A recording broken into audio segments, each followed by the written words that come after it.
For LaborFest, the mural movement and expression of art is very important for working people. It's historically been important, and it's even more important today in the art that's being developed around the protest of racism and murders and racist attacks on people in the United States, Black, Latino, Native Americans, and others. And I think that this history, which is coming forward today of the United States, of the history of racism, the real history of the United States is very important.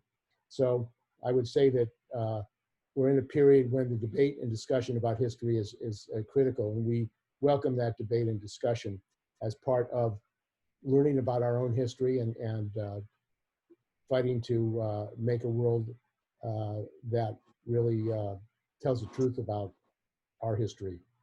So without further ado, the speakers, I think, I'll go over them, as Dr. Robert Cherny. He's a San Francisco State University professor and author of Victor Arnautoff and the Politics of Art. Lope Yap Jr., who's George Washington High School Alumni Association Vice President. Dewey Crumpler, mural artist of the George Washington High School Response Mural. Nathan Zakheim, art restorer and son of mural artist Bernard Zakheim. And Brechin, art historian and founder of the New Deal Project and author of Imperial San Francisco. Jackie Broxton, executive director of the Biddie Mason and Biddie Mason Charitable Foundation. And Carol Lang is a professor at CUNY in New York, who's a member of the AFT Professional Staff Council.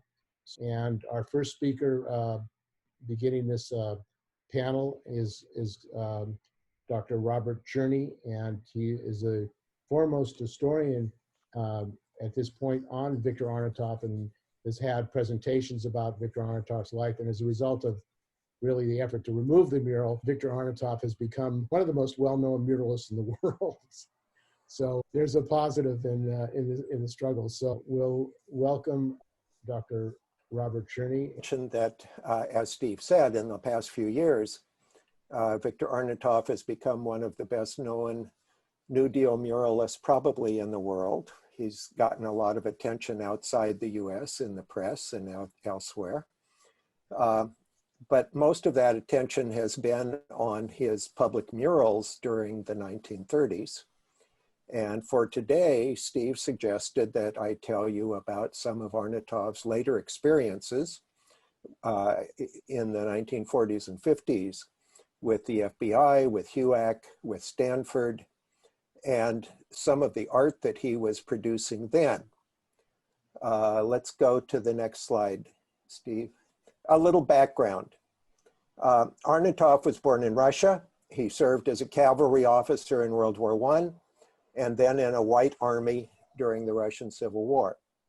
With the victory of the Red Army, he crossed into northeastern China and worked as a cavalry officer for the local warlord. He married there to Lydia Blonsky, who was the daughter of a former Army colonel. Next slide. Arnautoff's father-in-law paid his way to art school in San Francisco, after which Arnautoff spent 2 years as an assistant to Diego Rivera in Mexico. Next slide. The family returned to San Francisco, and Arnautoff became one of the city's most prominent muralists during the 1930s. Next slide.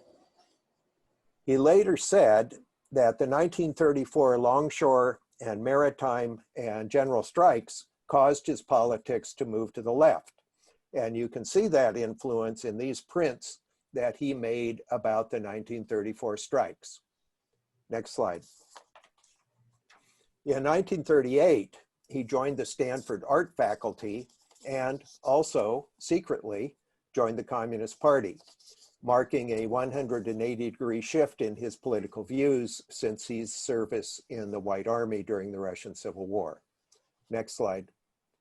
When Nazi Germany invaded the Soviet Union in 1941, Victor and Lydia, who had also joined the CP, immediately leapt to the defense of their motherland. Within a week, they had taken the lead in forming the Russian-American Society to raise funds for the Soviet war effort. Next slide. Soon, the San Francisco office of the FBI opened a file on Victor. Soon after that, the San Francisco office designated Victor for detention in the event of a national emergency. Subsequent FBI reports noted that Victor and Lydia participated in organizations that the FBI considered to be communist fronts. By late 1943, the San Francisco FBI office had added Victor to its key figure list of local CP members. Next slide. Nope, back. There. Arnautoff's, I don't know if you can read this, but Arnautoff's FBI file reflects the growing anti-communism of the years after World War II. That's better. In August 1946, J. Edgar Hoover ordered the San Francisco office to report on Arnautoff's current activities and on any information that might be used in legal proceedings, presumably denaturalization and deportation. The resulting report listed Arnautoff's attendance at meetings of his party club and organizations that were on the Attorney General's list. It also described his efforts to secure Christmas presents for Russian orphans, his work to collect art supplies for Russian artists, and his presentation of books on American history to a Moscow library, which was probably not the evidence that Hoover was seeking. The FBI had one or more informants in every organization that Arnautoff was involved with, and FBI agents tracked their bank accounts and conducted surveillance of their trash. Next slide. The FBI added ComSab to Arnautoff's previous status as DETCOM, apparently because he taught at Stanford and there were also defense contracts at Stanford. Next slide. In April 1952, Arnautoff spent time with Yuri Novikov, the cultural attaché at the Russian consulate. By then, the FBI had evidence that Novikov was a KGB agent and was a central figure in a major espionage network. Arnautoff and Novikov were followed by 6 FBI agents. Next slide. Can we get this? There we go. It's the portrait that I want next. Okay, let's see here. And maybe we'll reduce the size. Yeah, there we go. Okay, good. Let's see, where am I here? Okay. Because of Arnautoff's contacts with known and suspected Soviet espionage agents, that's a quote, the FBI ramped up its surveillance. Arnautoff painted this self-portrait looking very serious. Over the years, he did a number of self-portraits, and this is the most anxious looking of all of them. In all his self-portraits, it's the only one I found where he was smoking a cigarette. Now, in the background, you see HR 9490, which he had put a red slash mark through. That was the McCarran Internal Security Act.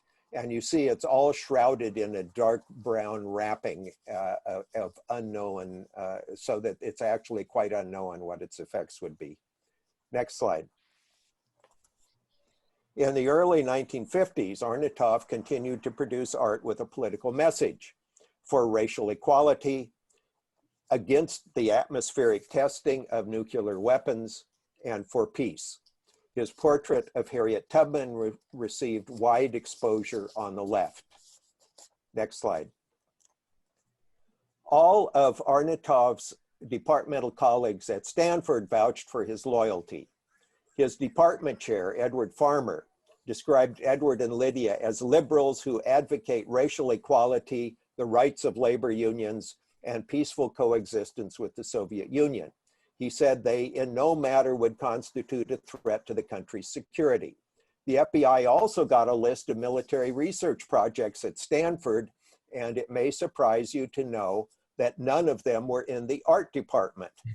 And the FBI was able to confirm that Arnautoff had no access to any of those defense projects. And given this information, They stepped up their surveillance. Next slide.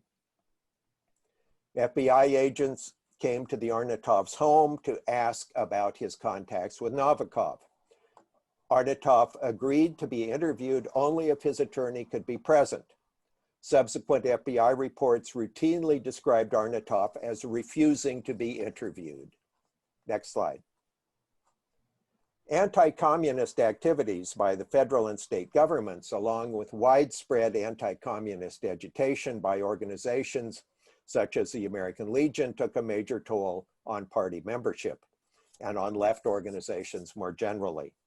By late 1954, attendance for Victor and Lydia's party club averaged only 4 to 6 people, always including Victor, Lydia, and one FBI informant. The FBI removed Arnautoff from the ComSabs category in 1955, but he was still classified as a leader in subversive activities and a potential espionage agent. Next slide.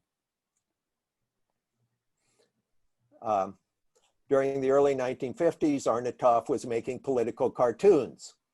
These satirized Senator Joseph McCarthy. So you see him on one side as a jack-in-the-box coming out of a garbage can, and after the Senate censured him, you see the lid being put back on. Next slide. In September 1955, Arnautoff made national headlines when he presented this lithograph at the San Francisco Art Festival. The title was Dick's McSmear.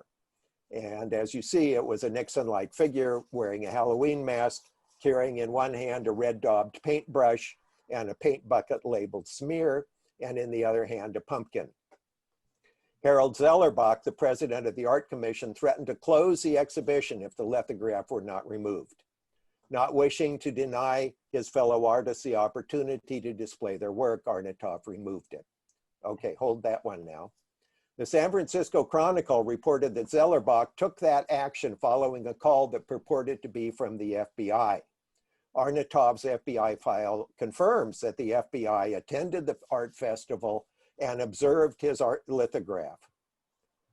Arnautoff issued a statement declaring that Zellerbach had set a dangerous precedent, giving power to one individual to censor the expression of political opinions at a public place. Zellerbach, however, predicted the art show will soon be over and the whole affair will soon be forgotten. He was mistaken. Accounts quickly appeared in the LA Times, New York Times, Washington Post, and elsewhere. Several newspapers had photographs of the cartoon. Next slide. The Nation put it on its cover. Some newspapers observed that by insisting the lithograph be removed, Zellerbach and the FBI guaranteed McSmear much greater prominence than it would otherwise have received. Several California newspapers and many irate Stanford alumni called for Stanford to fire Arnautoff. Next slide. Stanford's president, Wallace Stirling, had strongly defended academic freedom during the worst excesses of McCarthyism, but he had also repeatedly stated that a communist should not be a teacher. In 1953, he had talked with L.B. Nichols, assistant to FBI Director Hoover. Stirling said he wanted to prevent any communist infiltration at Stanford, and he asked specifically about Arnautoff and 3 others. The FBI gave Stirling an oral summary of publicly available information about Arnautoff, which thereby excluded his secret party membership and party activities, which the FBI, of course, knew about. Stirling was also advised in strictest of confidence that Arnautoff had been contacted by a known espionage agent and that Arnautoff was uncooperative when the FBI sought information from him. Next slide. So 2 years later, when McSmear made it into the headlines and the press and alumni demanded that Arnautoff be fired, Stirling knew not only that Arnautoff had been active in organizations on the Attorney General's list, but also that he had been in contact with a Soviet espionage agent. Stirling called Arnautoff into his office, noted the charges made against him, and asked if he were a member of the Communist Party. Arnautoff refused to answer on the grounds that it was no business of Sterling or the university. Arnautoff acknowledged meeting with visiting Soviet officials and delegations, but stressed that none of it could be interpreted as actions of an agent.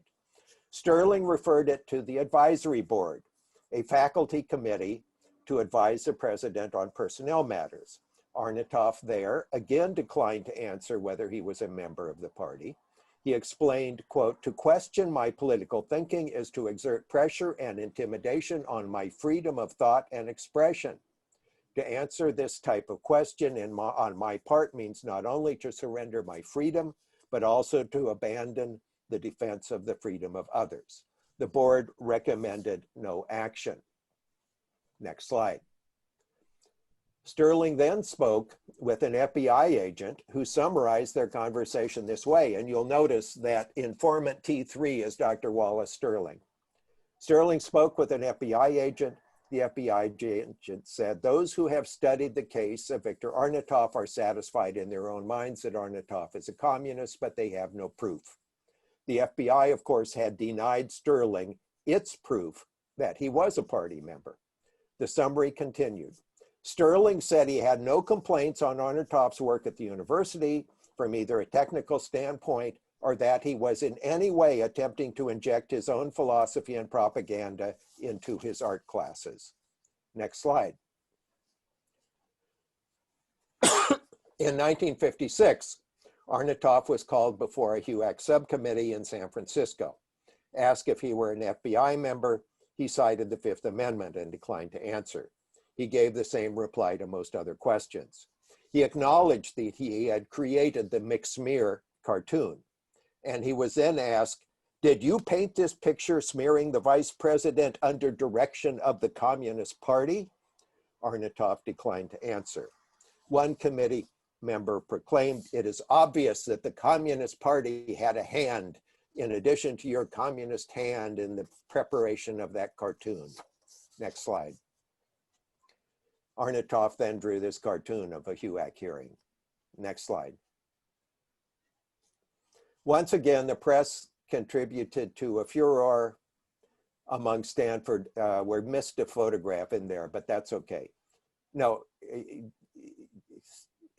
go ahead to the next. There we go. The press had contributed to a furor among Stanford alumni. Sterling again asked the advisory board to take up Arnautoff's case. This time, Sterling, the dean, and the chair of the advisory board all seemed to be trying to persuade the board to terminate him. But Sterling's assistant gave this summary of the board's decision. There was reason to question Arnautoff's judgment about political matters, but there was no evidence that he had permitted his political beliefs to affect his teaching of art. An informant told the FBI, Sterling was very reluctant to renew the appointment of Arnautoff, but felt to do otherwise would precipitate a controversy with faculty members. And so he gave in, and Arnautoff continued as a faculty member. They were all agreed pretty much that Arnautoff had never engaged in any politicization of his classes. Arnautoff gave his own assessment of these events. He said, "They put up with me as they might a toothache."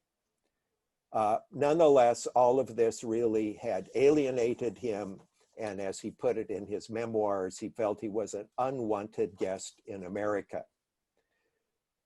In the meantime, he and his wife had been accepted for immigration to the Soviet Union.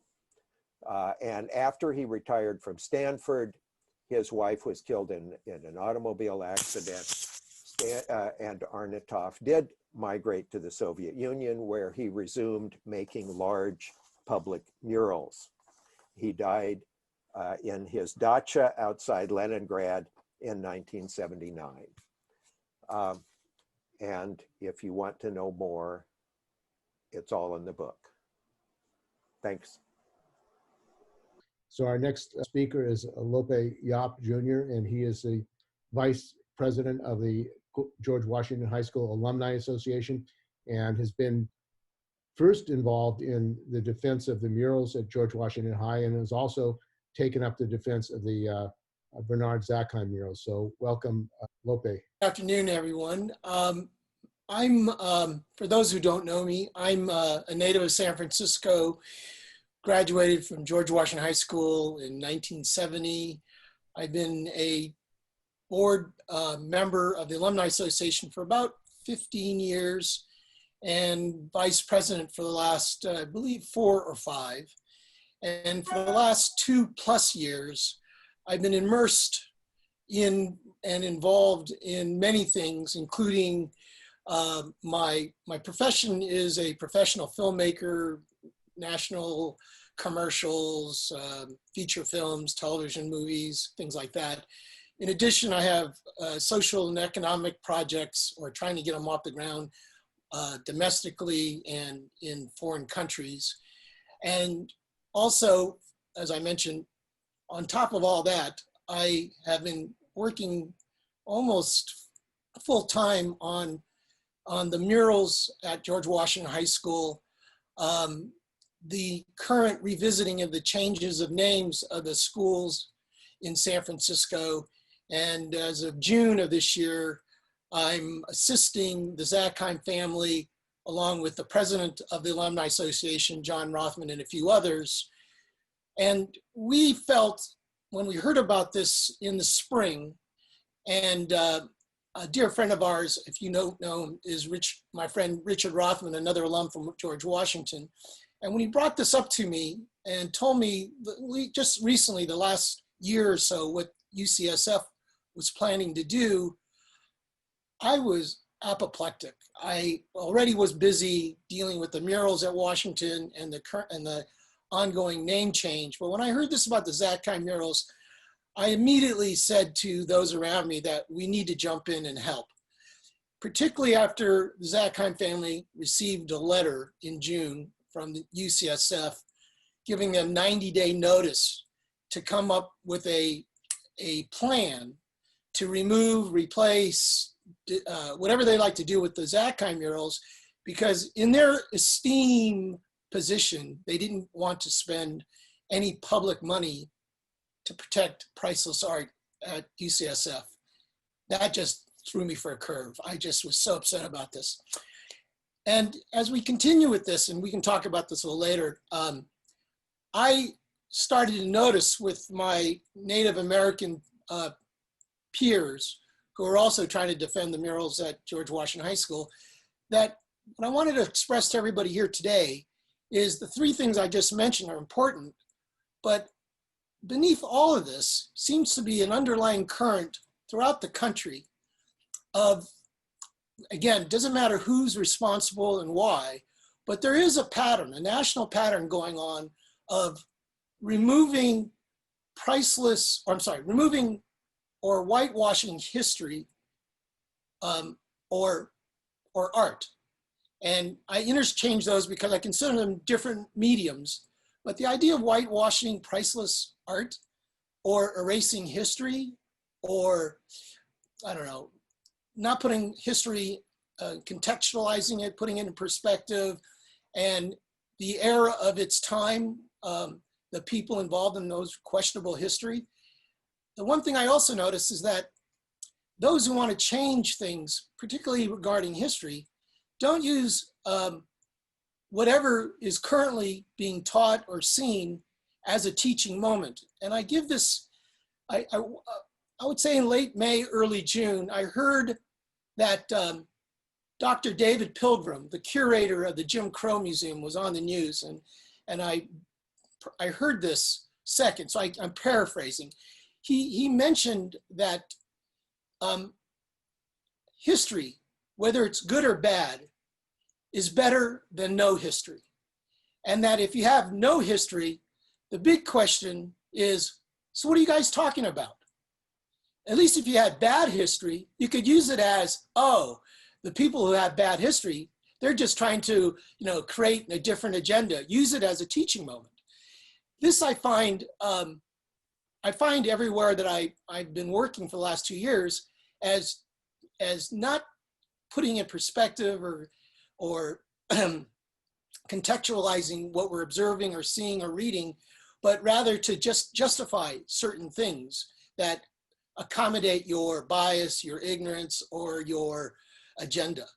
This is happening as I speak with the name change in the city of San Francisco regarding what's happened throughout the country, from what happened in Minneapolis and all the other cities regarding Black Lives Matters, and conflating demonstrations, rioting, and vandalism as one of the same, particularly with the Confederacy issues. And again, I'm not for Confederacy, but the idea that you would then say, like in San Francisco, oh, this is putting more air in our wings to conflate the issues about the names of San Francisco with the schools.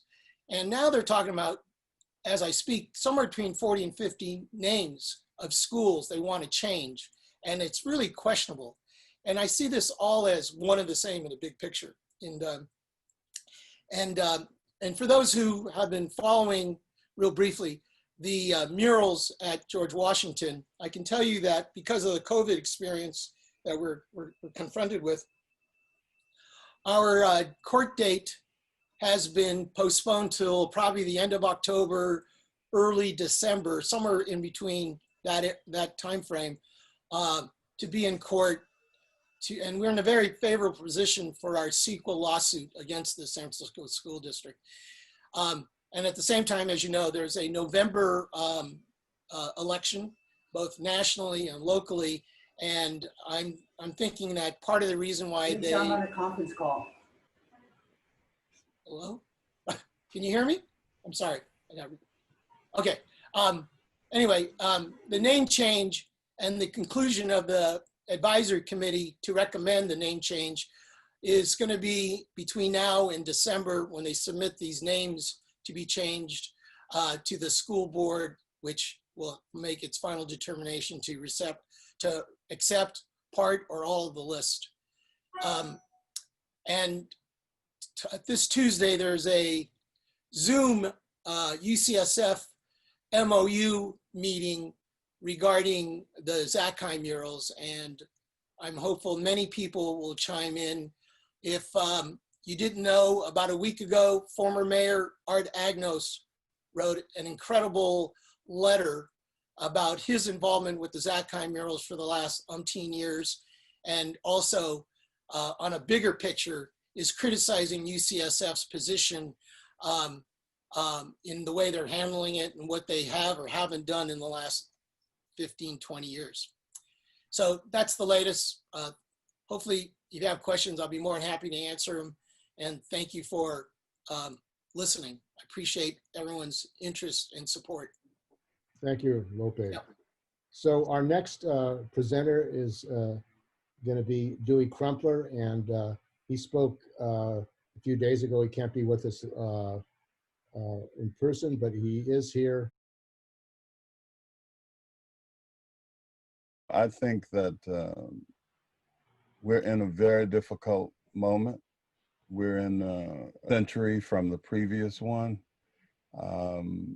Many things have compounded our circumstances, our lack or neglect of the planet, our hubris with respect to our unique positioning as human beings, and therefore the whole world, you know, is human-centric, and human beings have ideas that they're unwilling to sometimes expand them, very often based on the knowledge that they have about particular things. And I totally understand our apprehension and concern about imagery and about ideas that don't comport with our present thinking. But all of our thinking and all of our experience as human beings are a result of our past. And our past is really dynamic in the sense that it is both horrific and and extraordinary at the same time. Because it is horrific and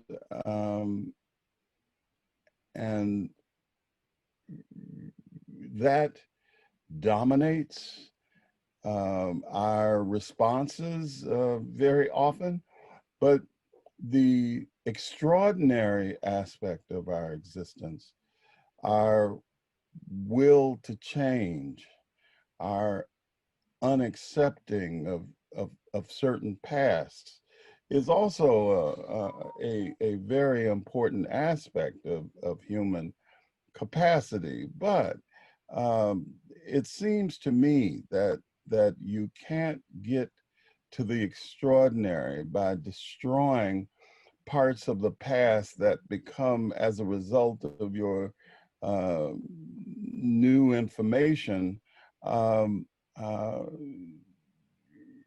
totally destroy the past that you've experienced, which has shaped the way you are now, because it will not provide others, youthful people, with the opportunity to see the extraordinary way in which we have emerged and developed as human beings. It is difficult, like the monuments, which I don't think are in the same category as murals.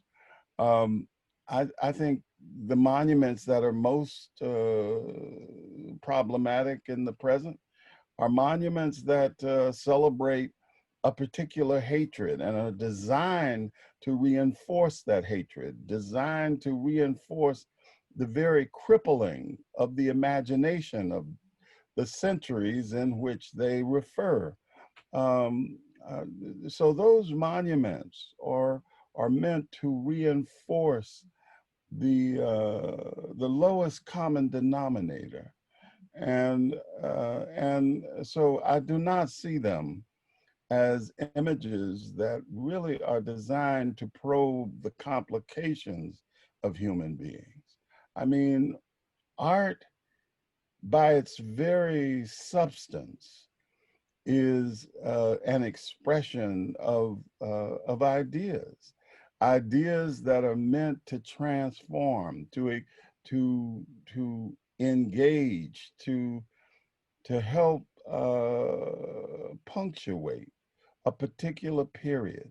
And so those periods become rich in the history of the world, even though they are very uncomfortable, because they express the moments they are in. If you look at our present, we may have futures that do not like what has become extremely significant in our present. But if we, it seems to me, give agency to the destruction of a particular past, then we also give agency to future generations who are uncomfortable with the way in which we are articulating our present. Artists are going to approach the present in many, many, many different ways. Not all of those ways are useful, but those ways which have entered the public consciousness, I think, need to be teaching apparatuses for the future, not destruction. Art, if given the opportunity, can help change, can help initiate change, but it needs the complications of the present and the willingness to tackle those difficulties straight on with an openness to change that I think is deeply important. So for me, art is not sacrosanct, but extremely important in the process of education. Without without complicated education, no wholeness, no real deep change can take place. Human beings need discomfort. It's just like our present moment. COVID is a horror, but throughout the history of the world, those horrors have brought change. But it depends on the way we as human beings deal with it as to whether or not that change is for the better or that change is a far more deep and difficult and horrific change. My sense of it is that out of difficulty, an extraordinary future is upon us. That this change, what will come from our experience right now, no matter how bleak, will be extraordinary. And we have to have the tools and power to work our way out of it. And for that, we need the past as much as we need the hopes of the future. What do you think about the fact that today both murals are being attacked? And San Francisco has been famous as a city for murals, for art, for murals and artists to express themselves. Do you think that what's behind this attack on the murals from your point of view? I couldn't tell you, except that I think generations of young people who have not really experienced the past, so they see the past as this particular thing, and that their vision is a more superior vision, because and so I think that comes from youth and lack of experience, and it's a good impulse because youth need to have that impulse to help force change, but it's the responsibility of those who have experienced more of the world to help guide that change, or at least mediate that change, because you know, removing murals may have a temporary satisfaction, but ultimately it's going to ripple into the rest of society, and other things will be removed. And at some point, we will live in a society that is totally devoid of any history that we can judge the present or even the future on, because we will have a kind of what appears to be safe environment. But safety can immediately turn into horrific things, because when you don't know what has been in the world, if you read books of history, if you erase the history of slavery, as was done all through the 19th and 20th century by historians who put a page of history of slavery in a history book, that history is composed of great ideas, as Commander and Schlesinger once said. No, history is composed of all the complications that exist in the world. It's what you select to talk about that shapes the history you want people to know. And there is as much truth in the fact that you omitted stuff than if you talked about them. And it's just that omission that helped to shape a world that we are in right now. One that lies, that did not discuss the trail of tears in America. One that did not discuss the history of Native peoples and how significant they were to the development of this country. The very people who shaped the history to be told in America told it from a Western power point of view. And now the country is complicated with peoples from all over the world. And it still tries to tell, as Trump is trying to do, a Eurocentric story in a complicated world. Now, that comes as a result of omission, that we can't do the same thing because of the discomfort that imagery makes. We have to use, in an intelligent way, those images as teaching tools. Why my Arnautoff's murals or somebody else's murals, or somebody else's imagery, or somebody else's way of talking about history is incorrect. So you have to compare and contrast in order to help shape a dynamic mind, not a singular direction mind, but a dynamic mind. And that requires both extraordinary and difficulty. So children, which is always the excuse that is used for why you don't want complicated imagery to exist. So I don't want my children to see it. Well, I agree, there's some things that children don't need to see.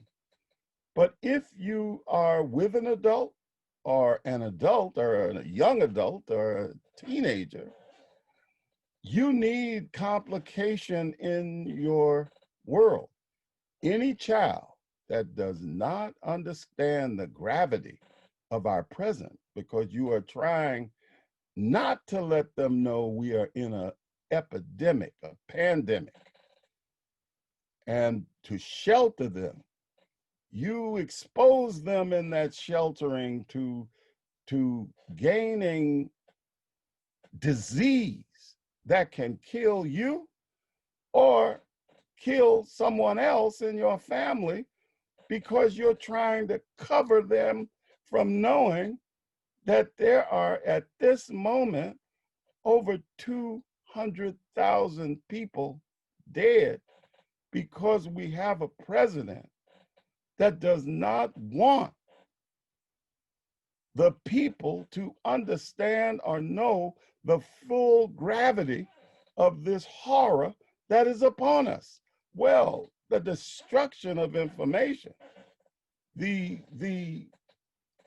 killing of what makes us uncomfortable is a very difficult way to create a condition of change. And therefore, I think it goes without saying that discomfort for the process of change and understanding is very important. And it will help make a more powerful generation than to keep them in a condition of absence or fictional comfort. Comfort can only come when you understand the profound nature of discomfort, because this discomfort that forces you to create conditions of change.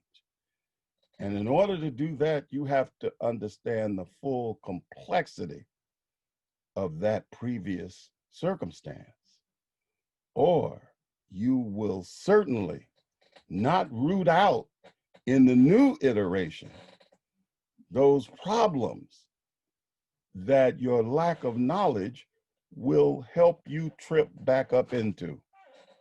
So I think knowledge of the past is essential to move forward and to really understand how to deal with the complications of the present. Thank you very much. That was Dewey Crumpler. And our next panelist is going to be Brechin, who is with the UC Geography Department, founder of the New Deal Arts, and has been a leading force in educating the public in the United States about the New Deal murals, and has been a long part of LaborFest for many of the activities that we've had, educationals, and been putting up a difficult struggle to get people to understand the importance of our history and of protecting our history. So welcome to this panel, Ray. It's hard for me to improve on anything that Dewey has just said. I think he really covered the gamut, even though I entered late. But you know, I agree with virtually everything he says. Art is a language that's really not taught, especially in the lower schools at this time. I had, in the 1970s, I had 3 years of art history at the University of California. And when I came out of it, I got caught in a personal feud between two professors, and I was very embittered by that. And I thought it had been 3 years wasted, but it was only later that I realized that those 3 years taught me to see in a way that I'd never seen before, works of art, great works of art. And it's given me, it's enormously enriched my life. But I've thought about, you know, what has happened since then, largely because of Proposition 13 and the tax cuts that have so hobbled our public education system. And so what's happened is that things which I took for granted when I was going to elementary and high school, let alone to college, simply don't exist anymore, except in the very elite schools. Among that is art education, music, many forms of physical education, for example. The schools largely can't afford that. But at the same time that these were being eliminated, they were being replaced by something else more insidious, so that most people don't even know that they don't exist anymore. That public education itself doesn't exist because, in fact, so many people, particularly poorer people, can no longer afford what I could afford because it was free. And we took that for granted, and that's public education to the highest levels. I went to the University of California at Berkeley largely for free. Well, you can't take that for granted anymore. So what happened is that it was replaced, education was replaced by entertainment.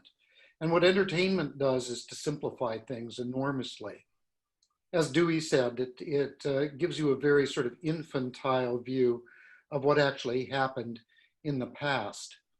And I think that is the root of much of what we're seeing now, is that many young people don't realize that art is a language. It's a complex language, and it takes a long time to learn what it is trying to tell us about our past, about our present, of course, and perhaps where we're also going. And so if you don't know that language, it's just noise. Of course, it can be very irritating, and that's led to what we're seeing now, which is these, I think, very ignorant attacks upon works of art that people don't understand because they don't know that language. And it's not just happening in San Francisco, it's happening across the country. I'm very concerned as a New Deal scholar in the attacks on works of art that were created during the New Deal, which was an extraordinarily rich period because of the government patronage of the arts at that time, not just visual arts, but music, writing, theater. During the 1930s, the New Dealers meant art to elevate people who couldn't afford art in the past by bringing it to them and making it free. And of course, one of the greatest places was in post offices across the country. In many small towns where there were no original works of art, they got a work of art in their post office, which was the place where people came together. It was the representative of the federal government. So the United States has a collection of art spanning the continent that no other country in the world has. And much of that art, whether idealized or not, shows American history. It shows what happened, particularly in those particular areas. And now all of that is under assault. And what we found is that murals are being covered up with almost no public discussion of it across the country. And apparently all that it takes is one or two customers complaining that a work of art is offensive to them, and they will cover it up so that people won't be able to see it. The one that concerns me the most is in the post office in Rhinebeck, New York, in the Hudson Valley. I know that post office well because it's just north of Franklin Roosevelt's estate. And he helped to design it. And his cousin, Olin Dowes, painted the murals inside with consultation with the president. So it's very historic. But I anticipated that there was going to be a problem with that because it shows that there was slavery in the Hudson Valley in the 17th and 18th century. I remember the first time I ever saw that, I had no idea there was slavery in the Hudson Valley. And very soon people won't have the opportunity to know that either because customers have complained that it shows blacks working for white people. And so they're demanding that the entire cycle, which covers all the walls in the post office, must be covered. As the murals, as some people are demanding that all of the murals at George Washington High School must be covered because there are two incidents in it that offend some people. Well, that's going to be a great loss to art. It's going to be a great loss to history.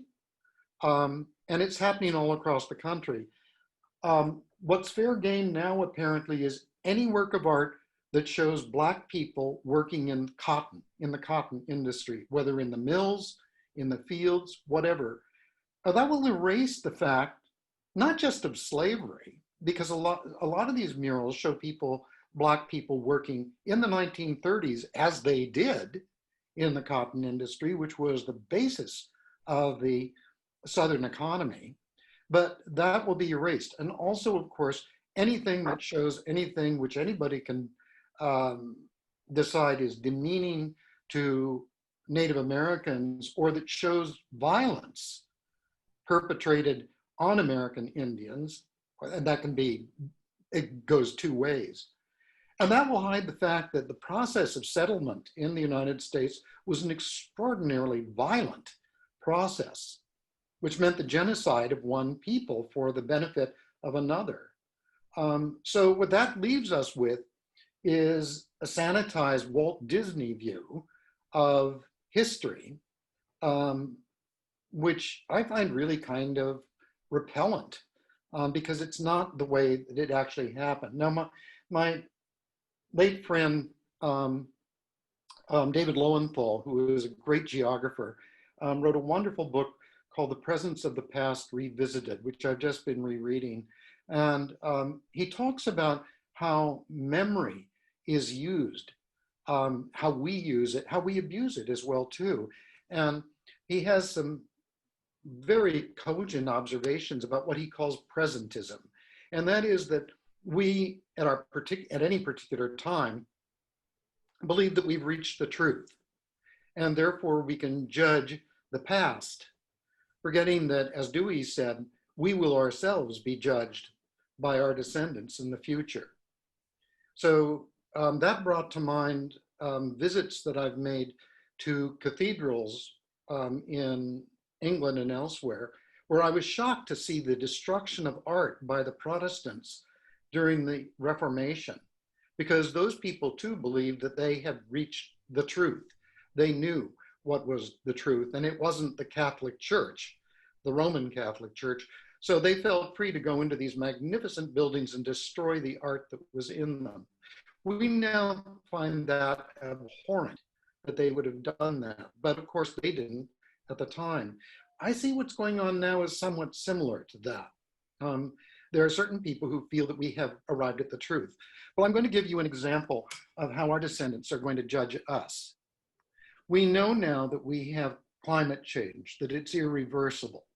We're going to leave them a world that is much poorer and probably much more hellish than what we've ever known. I'm 73, and it's already much, much different than it was when I was a kid.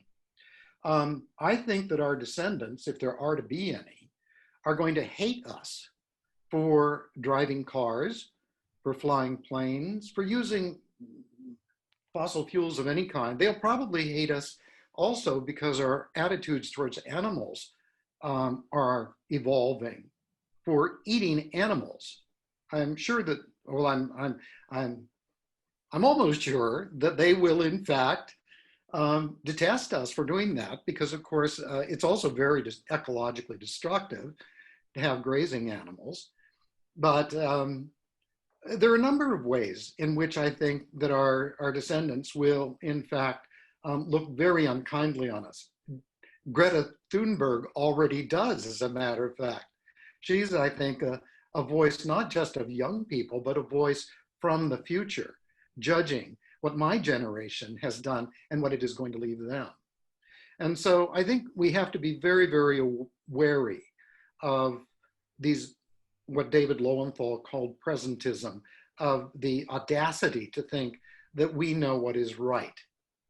One last thing, and Dewey also touched upon this too, is that hopefully as you get older, you achieve some sort of wisdom, not just data, not information, not even knowledge, but some form of wisdom. And with wisdom, I think, comes a certain amount of humility, something which our president knows nothing about, of course, at this point.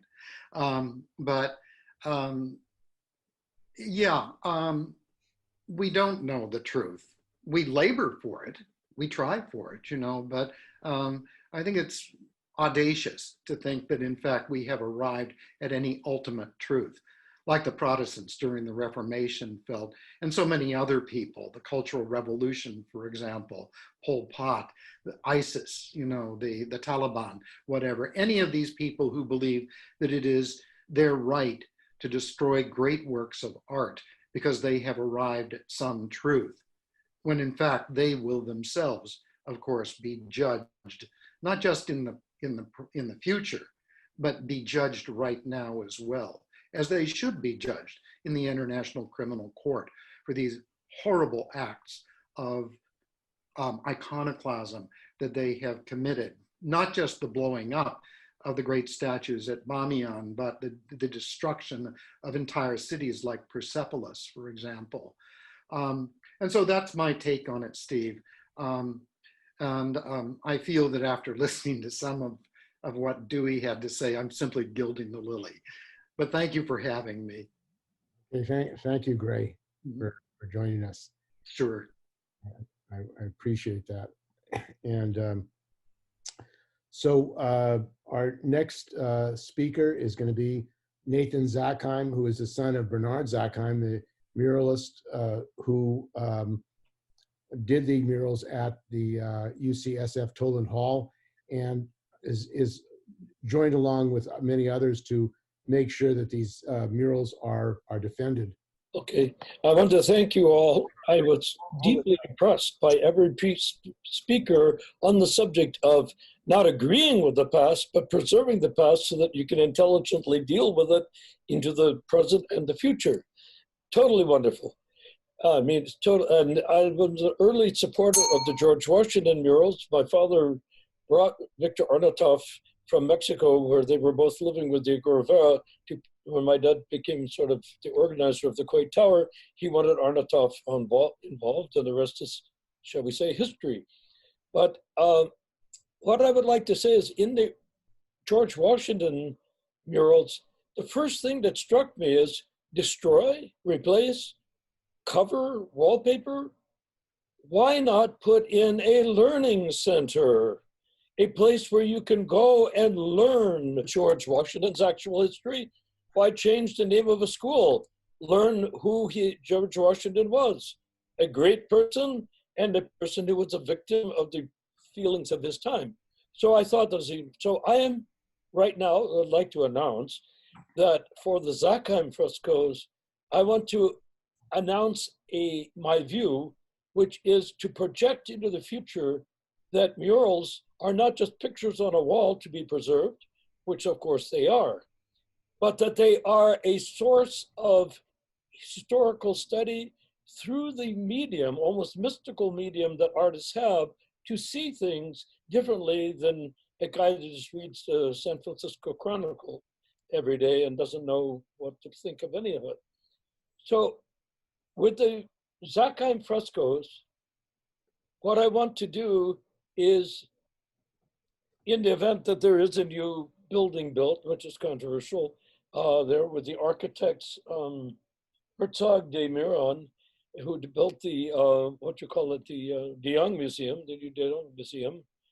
Aside from their architectural vision, I want to see a vision of learning, a center, because Biddie Mason exemplifies, if you know who Biddie Mason is, she was a slave and she was emancipated, worked for Dr. Griffin, who paid her. She ended up buying and building real estate and ended up a multimillionaire from slavery, walking all the way across the United States to Utah and then to Pasadena, of all places. And then she became a great philanthropist. With her wealth, she became a philanthropist, started the AME Church, which was the first African-American church there. It was an amazing thing. So I want to call the murals, the Zakheim murals, which are technically no longer Toland Hall murals, hopefully, being preserved, hopefully. But I want to be called, well, they are the History of Medicine in California murals by Bernard Zakheim and my later to become mother, Phyllis Wrightson Zakheim. But what I want to do is create a nomenclature called the Biddie Mason Learning Center around those murals if they get reinstalled in the new building. And why? Because it's not just that the mural should be seen, it should speak. The mural should have a chance to articulate and speak what the vision was, not of the artist, but of the times that the artist represents. He filters and sorts out what the art should be. And so what the image should be, and that, like, who would have thought Biddie Mason would show up in my father's fresco? You know, she was standing next to Dr. Griffin in panel number 8, sawing away to the guy who's under surgery. And she was a midwife, she knew African medicine, Native American medicine that she got by walking across from Georgia on foot, taking care of children, being a midwife and all that good stuff. And so then she later on became a great philanthropist. And there's even a park, a Biddie Mason Park in Los Angeles. And if I may say, one of my most fond of statements is, an open hand is a blessed hand because it receives as it gives. So that's an amazing thing for a slave or former slave to be able to articulate. So I want that there. I think it would represent the current movement in the Black culture, Afro-American culture, far better than burning down buildings and destroying things. And now trying to destroy art like, oh, George Washington had slaves, let's hide the fact. Keep the dollar bill with George Washington, but throw out the fact that he historically had slaves. It needs to be understood. And Arnautoff, of all people, my father also was a member of the Communist Party, and I was raised with no one but communists until I was 10 years old and went to public school because I was homeschooled on a farm named Farm Arts, which was my family's attempt to reproduce the small scale of the WPA on a little piece of land with apple trees. So I didn't even know there were anybody but communists until I went to public school. And it was quite an interesting experience, the contrast.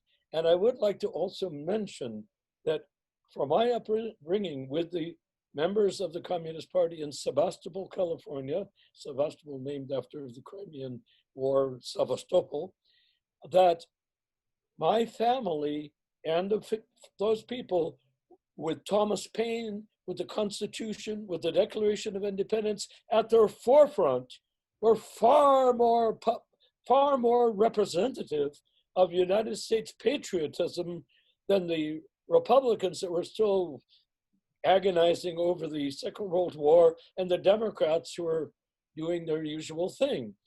And so when I say that, they were more patriotic than the Democrats and the Republicans by far in terms of representing the Constitution and representing the Declaration of Independence and representing the hopes and desires through labor, through Paul Robeson, the actual purpose of the United States as a created being out of the monarchy of England on long Masonic lines, I might add. But anyhow, leaving that all aside, the Zakheim frescoes need to be seen from every angle of vision. And when I said, okay, Biddie Medicine Learning Center, then I found out people are coming in who say, well, what about us? What about the descendants of Cole, of Toland, of Chotzi Leek? And I said, yes, why not?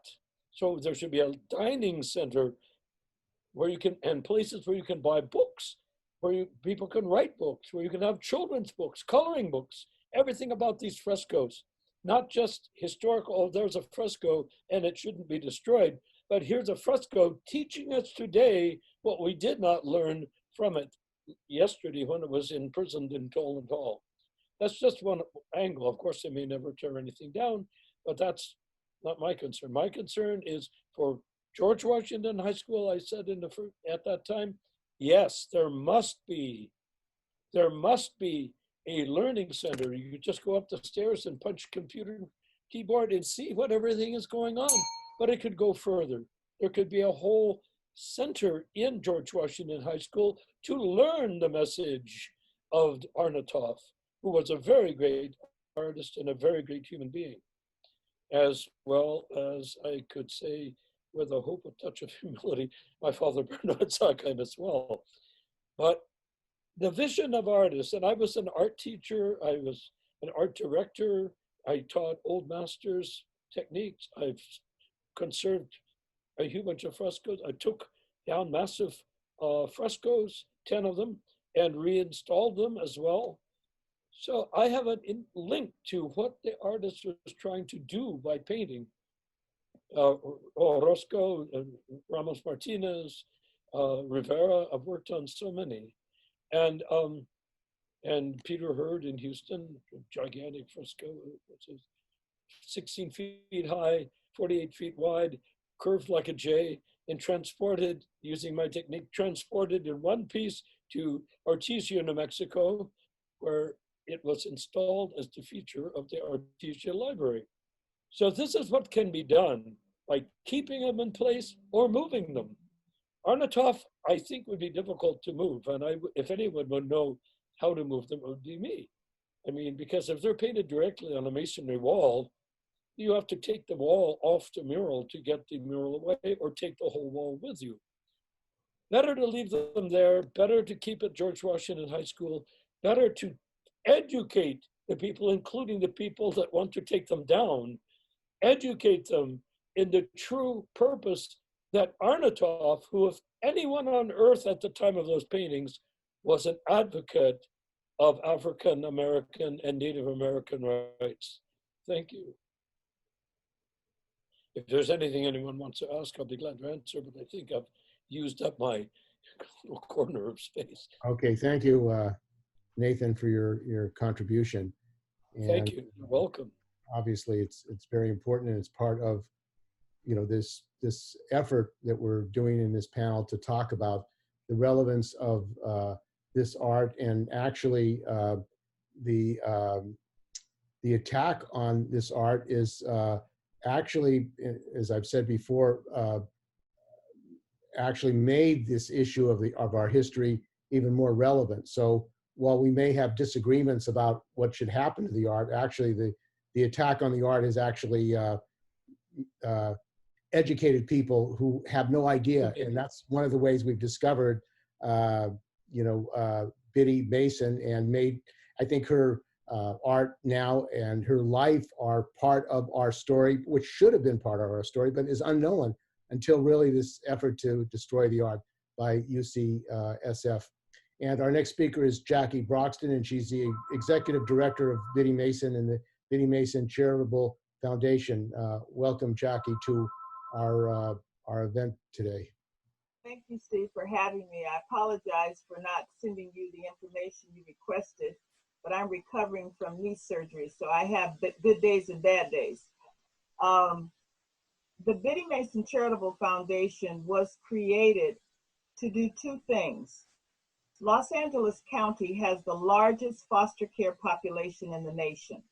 There are 30,000 kids in the system. Secondarily, the foundation was created as an outreach ministry of First AME Church Los Angeles, which is the church that Biddie Mason, along with 8 other former slaves who became free, founded. So we wanted to do two things. We wanted to help foster youth, but we also wanted to raise public awareness of Biddie Mason's life and legacy. I agree with just about everything that's been said in terms of our lack of knowledge of our history, and I've come to call it, well, to describe it as we're all orphans of our own history. Mm-hmm. African Americans don't know a lot about what happened with us prior to, I mean, I can only go back to my grandmother, well, to my great-grandmother, and that's as far as I can go. The rest is just a mystery. And then I think white Americans know very little about the African American experience. And today we live in two very different worlds. And I think George Floyd, Black Lives Matter, and all of these things raise that awareness. Black people have been complaining for years about improper police treatment. But I think until people saw George Floyd lying on the ground begging for his life, at that point it became real. So we take the position that in talking with the university, it was obvious that they did not know who the Black woman in the murals were. And I have since done everything I could to educate them. I've given them the names of books, and I've also referred them to The Long Journey to Freedom, which I and Laura Boson George are a part of, which is a research project on Biddie Mason's life. So I don't want to make unfair apologies, but I think if they had known ahead of time who this woman was, things might have been handled differently. We see her life as, many of the foster kids that we work with see her life as such an inspiration. They feel that if she could do this against all odds, certainly they can do whatever it is that their dreams are. And I think the other thing that people need to realize is that people trapped in slavery, for the most part, were all orphans. They were separated from their families. They did not know what happened. Once that person went on the auction block, that was the last time you saw them. Biddie Mason was able to acquire her skills as a midwife from talking to other slaves and then putting that knowledge together with whatever she picked up once she came to California. She probably learned some things from Native Americans as well, but the bulk of her knowledge came from the plantation. So we are hopeful that the university will have a change of heart and that something can be worked out to the satisfaction of everyone involved. But I would encourage everyone on the panel today to look for 2 books. The first one is called The Force of a Feather, and the second one is by Dolores Hayden, and it's called The Power of Place. And that will give you a better idea of what Biddie Mason's life was like, what she had to overcome. And you can also go to our website, www.biddiemason.com, for additional information on her life and legacy. Because a big part of the problem is we don't know our history. Okay, well, I want to thank you very much for joining the panel. And again, I think it's great that we're learning about the history of Biddie Mason. I mean, this is really a fantastic opportunity to learn about the real lives of African Americans in California, which we would. Well, the other thing too is once you start researching Biddie Mason, you'll realize that there were a lot of other Black people who were doing things that were very important. She was able to secure her freedom through the efforts of Charles Owens. His son had fallen in love with her daughter, so he had a proprietary interest in making sure she did not go to Texas with the slave owner, and another former slave by the name of Elizabeth Flake Rowan. There was a small but very tight-knit Black community in early Los Angeles. And when you start reading her history, you find out about all those other wonderful people. Very good. So I'm sure we already have some questions, and we'll open it up when we're done with our last speaker. So thanks for joining us, Jackie. Thank you. Our last speaker is Carol Lang. She's a professor at the CUNY in New York, and she has not only supported the mural in writing, but also she was able to get her union, which represents 30,000 faculty members at CUNY, to pass a resolution to support that mural. And in the course of that fight, she learned something about what was going on here in California with the mural, and also the struggle here in the Bay Area to get the unions to support it. The only other union in the United States that is supporting the mural formally is the ILWU International, which was connected with Zakheim. Zakheim was connected with that union. So welcome. Okay, so I teach history, and I teach history pretty much from a Marxist point of view, which means that I'm a materialist, and so that I have some disagreements with some of the other panelists who, although I'm absolutely in support of keeping those murals for historical sake, the fact that somebody like Stalin or somebody like Kim Il-sung or somebody like in the United States would want to destroy murals is because they don't really want people to know about history. It's not so much about the fact that, you know, they think that they have the final word on it. They know that they don't have the final word, but they don't want anybody else to have the final word. And these murals are indications of the fact that the United States wasn't so great. And I don't know whether people know this, but Trump has now declared war on historians and is threatening to put people in jail if they don't, do people know about the 1619 Project? That's basically the Times last year commemorated the 400th anniversary of, I don't know if commemoration is the right word, of Africans being stolen off of the continent and being brought to the New World, to Virginia in particular. So this is a major project by the New York Times, and Trump has decided that this is abusive and that children shouldn't learn this. They should learn about 1776 and the greatness of America. I mean, it's pretty frightening. And he's talking about, not that I don't think he can at this point, but jailing teachers who teach about anything, like who teach about slavery in the United States.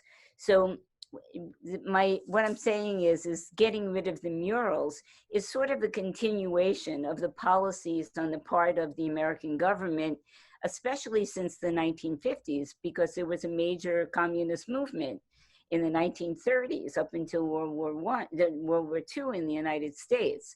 So there was a policy of dumbing down Americans, not talking about Marxism, not talking about slavery, so he came out of, it's not surprising that Trump's ideology has come out of a long history of squashing history in the United States.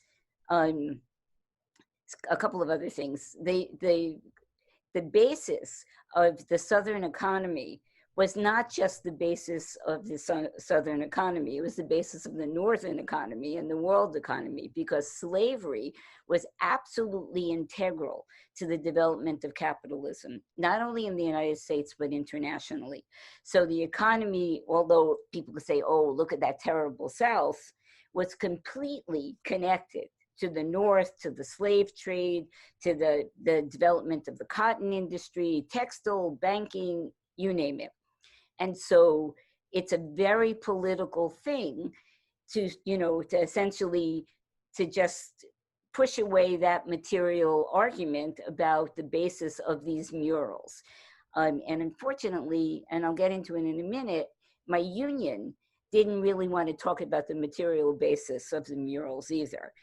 I managed to wangle it in a way that I could get a resolution passed in any case. You know, my students are constantly saying to me, well, how come I never learned this before? And I said, because your teachers didn't learn it either, because there's a deliberate policy on the part of the American establishment not to teach history, not to teach history of Blacks, not to teach history of workers. I mean, it's all bland, and it has been for decades and decades.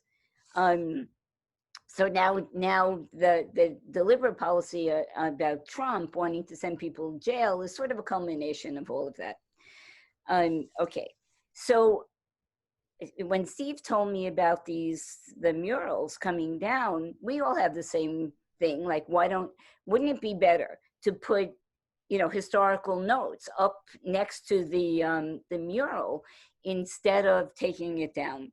And the argument really for the superintendent, as far as I understand it, was really quite bogus, because he was trying to employ all of this PC stuff about the fact that, you know, if Blacks see themselves as slaves, they're going to be hurt, or if there's a dead Indian in there.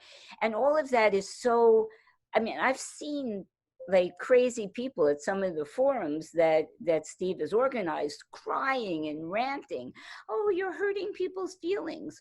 Well, in fact, those people, whether they know it or not, are dupes of the superintendent who's trying to privatize education in San Francisco. He wants to create charter schools. And these are all reasons to undermine public education. At the same time as he's, you know, attacking the murals as being not PC, and he's taking away money from Black schools in San Francisco and trying to make these, make these charter schools or privatized schools. And this is the basis in which the superintendent he's working with the establishment, with the capitalist establishment, to do what they want him to do, which is to get rid of anything historical that represents the United States in some bad light. It's not to protect Blacks. If they wanted to protect Blacks, they would give more money to the schools. They would have more people who are educators. They would have nurses in schools. And you know, we can all run down what those things, you know, how necessary those things are in order to really advance education. You know, because I know in New York, there are a million school kids. There's not enough books. They don't have enough computers. Even now, everybody is online. There's not good Wi-Fi. I mean, you name it. Everything is there to prevent education, prevent people from thinking.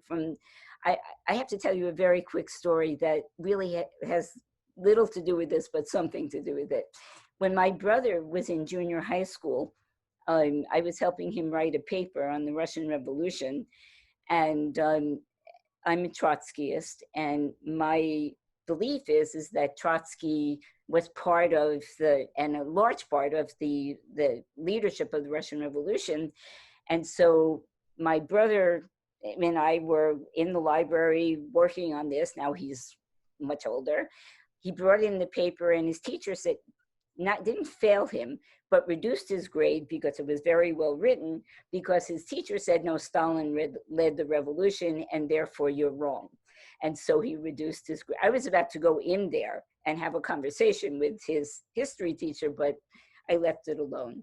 But there are beliefs that many historians have who've learned wrong history, in my opinion, who hang on to this. And I have lots of conversations with colleagues of mine about all kinds of subjects in history, because I teach a world history class, who are just shocked by things that I have to say.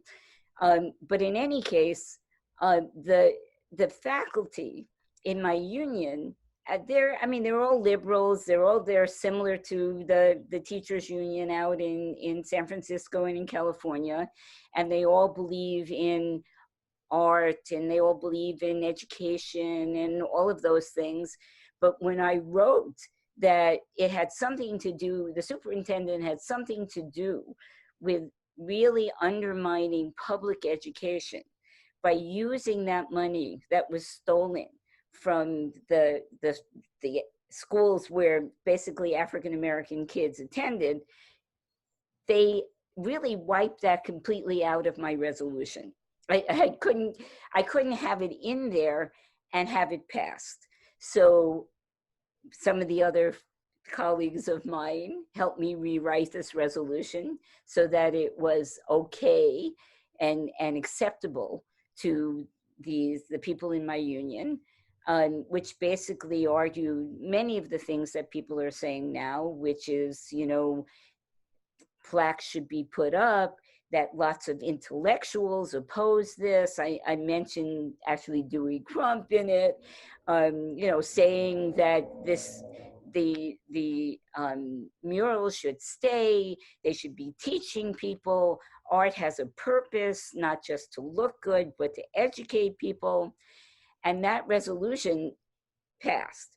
But I had to also take out that I thought that my union, part of the resolution, be it resolved, was that the PSC, the Professional Staff Congress, should bring this to the AFT and the NEA, and that they should then pass resolutions in their unions, essentially demanding that the AFT organize a campaign against the bringing down of the murals. And that last resolution was changed to, we can't tell anybody else what to do, any other union what to do. So we encourage people to do this, but we can't force anybody to do this, which really makes it toothless, in my opinion. But the second thing is that where is the United Labor Movement on anything? It makes the labor movement, if you want to call it a movement, weak, because essentially, unless you have millions of workers that are going to be organized around something that's going to push the establishment to do something right, then all you have are meaningless resolutions, which is, I don't even know if mine went anywhere, frankly. You have resolutions that say, this is bad, this is bad, this is bad, we should do this because this is better. And then everybody goes home and feels good that they passed a resolution saying that we should fight, that we need to protect the murals and they should continue to remain and that they shouldn't be covered over. But, if we're going to have any real change, anything meaningful that's going to go on in this country, then we're going to have the force of millions of workers who are going to have to be conscious about what the establishment is trying to pull. And then we can start talking about, putting up signs about, the historical events that went on. George Washington fought, one of the reasons he fought the war with the British was because the British made deals with the native population saying that the colonists weren't going to go past the Allegheny Mountains. Well, George Washington was a speculator. He speculated in 600,000 acres of land. He wasn't going to allow the British to prevent him from doing this. And so revolution was the only way that he was going to be. Jefferson ended up saying, this is the seat of empire. This is in 1801 when he's the president of the United States. So they all understood that the United States was going to have to grab all the land and was going to have to, like, you know, since it murdered the native population, it was going to have a population of people that they didn't have to pay. And everybody agreed, North and South, to have this. It turns out slavery was absolutely much more important in the South than it was in the North because it wasn't machinery, but all of capitalism made a fortune off of the slaves, off of the slave trade, off of free labor. The British economy prospered based on slavery. And so for me, teaching history is a very material thing. Using art is a material thing to explain history.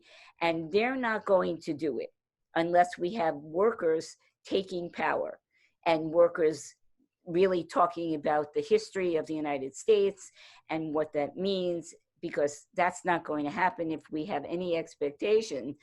And we can see now with Trump's edicts about putting people in jail, that we should not have expectations that the American ruling class is going to want to clarify and make amends for slavery. They're not ever going to do that. The idea of reparations would cost them, I mean, it's impossible. The only way for Blacks to get any justice is to take over industry. So my suggestion would be that that people start to look at this about what's underneath the movement towards undermining art as history, and starting to look at it and using it in your classrooms or wherever you can to demonstrate the reality of American, you know, American history and American colonialism, and then teach people that the only answer to freeing us is really, you know, a socialist society. But anyway, so I got that resolution passed, and, you know, basically saying that people are objecting to this, that we want the murals to teach people, but we have to go further in making sure that there's a robust working class movement in order to do anything at this point. Okay, well, thank you very much, Carol, for that contribution. And now we're going to be opening it up for questions. If people have them, they can put them in the stack. And if they want to speak, put their hand up. And then we'll open it up to our audience today. So there is a question here. This is from Mark James Lagar. The idea that the Zakheim murals are distracting to students is disingenuous. They have laptops in class and are distracted by mass media and social media all day long, not to mention worry about the future. The question, can the hall that the Zakheim murals are in be saved in toto? Why not build around it, save the hall, and build a state-of-art theater somewhere else in the building, for example, like they did with the medieval Saint Chapelle Chapel in the Palais de la Cité in Paris? And that's a question. Nathan, do you want to respond to that question? Yes, I can. You know, it's I worked on those frescoes. Well, my dad took me there when I was 10 and pointed out how they were easily removable. Can you imagine? And he took me there when I was 11 and 12 and 13 as well. Because he wasn't that, he created that space ingeniously. I have his original notes from that period of time, why he envisioned it the way he did, how he magically transformed that space into a perfect viewing space, and with the skylight illuminating them, and created columns that weren't there before to create that space. It was a very wonderful notion.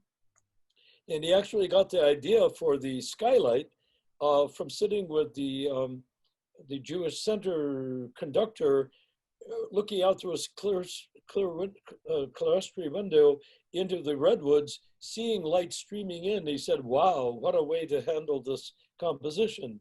Nonetheless, I think he felt that the frescoes were too great.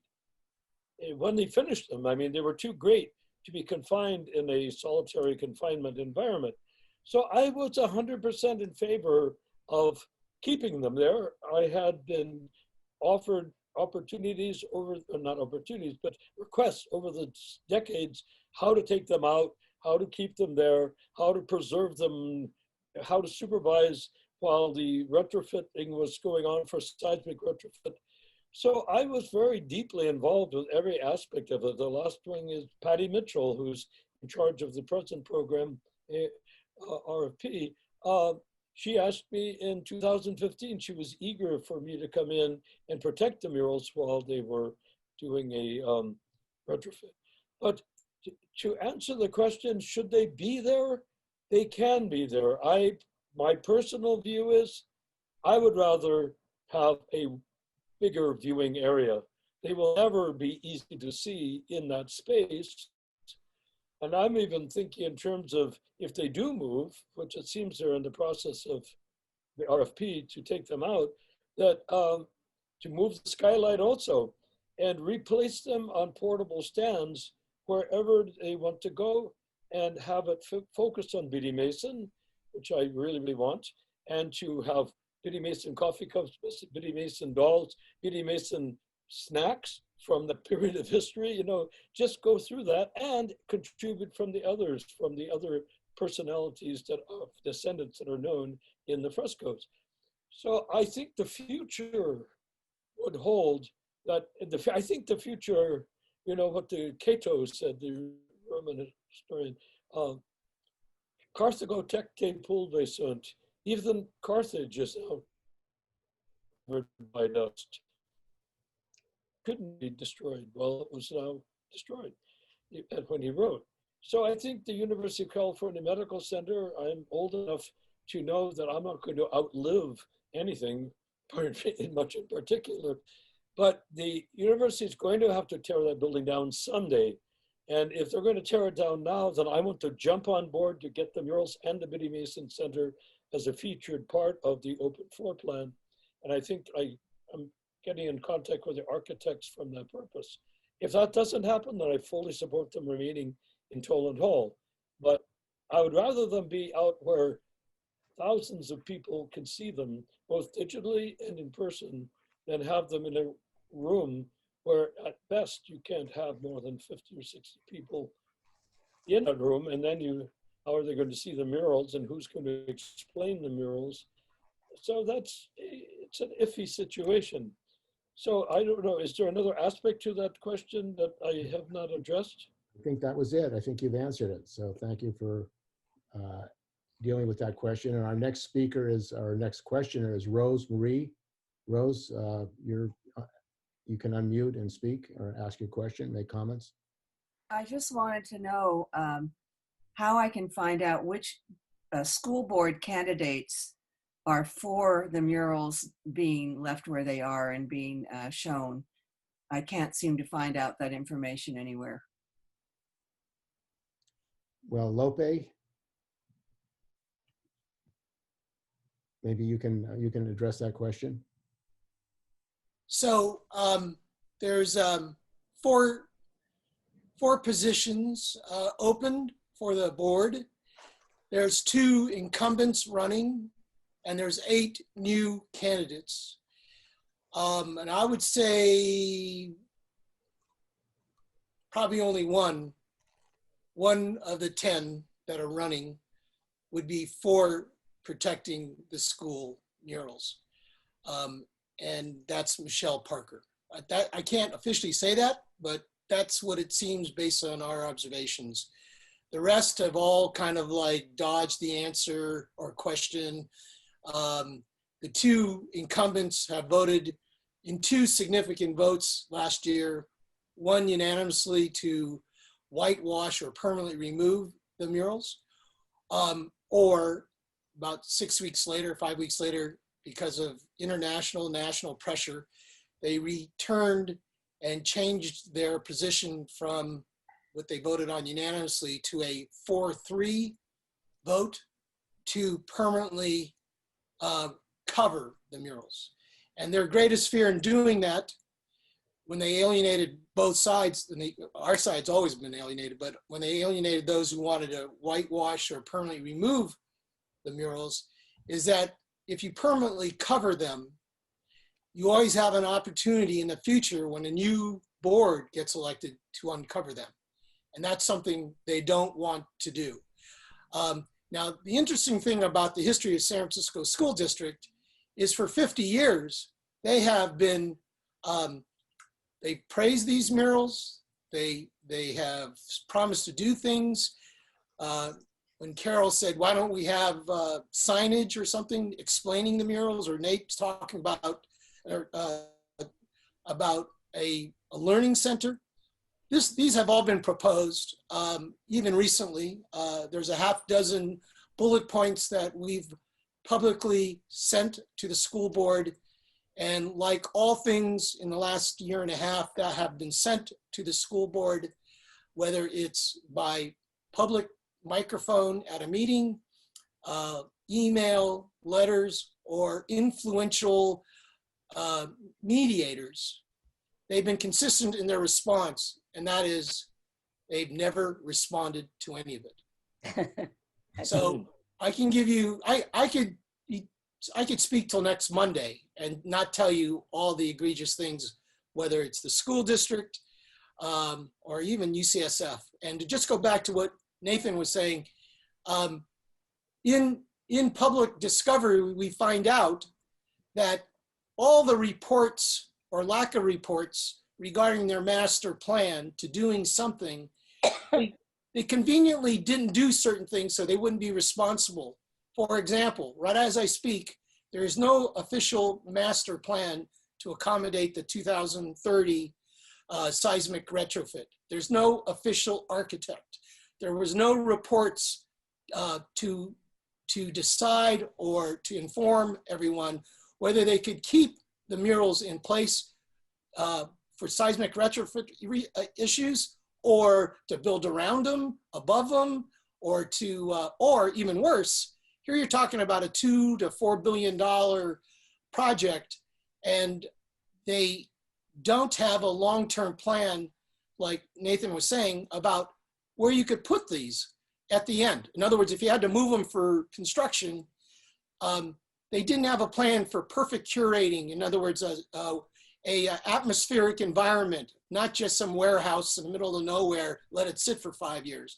They didn't have a plan, they still don't have a plan, where they would say, oh, our plan A would be to return it back to the UCSF Parnassus campus, and we'll build it in a non-seismic fit issue that's related to, let's say, a hospital or a laboratory, things like that.